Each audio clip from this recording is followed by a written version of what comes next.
নমস্কার দর্শক বন্ধুরা, আজ আমি অসাধারণ স্বাদের ঘুগনির রেসিপি আপনাদের সঙ্গে শেয়ার করছি। বাড়িতে থাকা কয়েকটা উপকরণ দিয়ে খুব সহজেই এটা তৈরি করা যায়। খেতেও দুর্দান্ত স্বাদের হয়। অবশ্যই আপনারা রেসিপিটা বাড়িতে ট্রাই করবেন। লুচি, রুটি, পরোটার সঙ্গে সার্ভ করতে পারেন। খেতে দারুণ লাগে।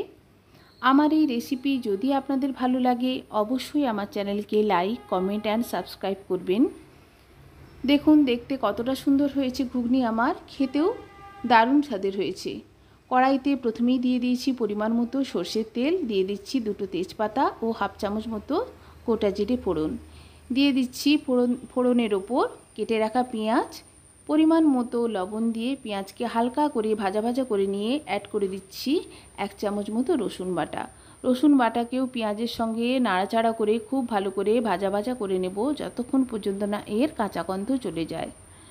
পেঁয়াজ ও রসুন খুব ভালো করে ভাজা হয়ে গেলে অ্যাড করে দেবো কিছু গুঁড়ো মশলা, যেমন 1 চামচ মতো ধনের গুঁড়ো, 1 চামচ মতো জিরের গুঁড়ো, হাফ চামচ মতো গোলমরিচ গুঁড়ো, হাফ চামচ মতো লঙ্কার গুঁড়ো ও পরিমাণ মতো হলুদ। সমস্ত গুঁড়ো মশলা আমি অ্যাড করে দিয়ে দিচ্ছি হাফ কাপ মতো ফাটানো টক দই। টক দই অ্যাড করার সময় গ্যাসের ফ্লেমটা আমি লোতে করে দিয়েছি, কারণ গ্যাসের ফ্লেম হাইতে থাকলে টক দই ফেটে যাওয়ার সম্ভাবনা থাকে। বারে বারে নাড়াচাড়া করে নিচ্ছি কয়েক সেকেন্ড সময় ধরে। এইভাবে বারে বারে নাড়াচাড়া করে নেওয়ার পর গ্যাসের ফ্লেমটা মিডিয়ামে করে দিয়ে আমি মশলাকে খুব ভালো করে কষিয়ে নিয়েছি।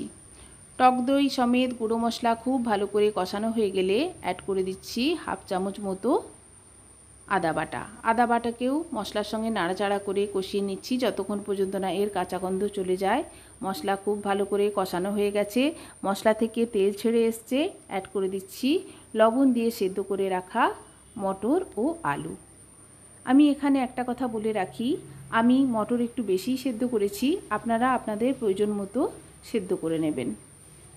অ্যাড করে দিচ্ছি গরম মশলার গুঁড়ো, মিনিট 2 ফুটিয়ে নিলেই রেডি।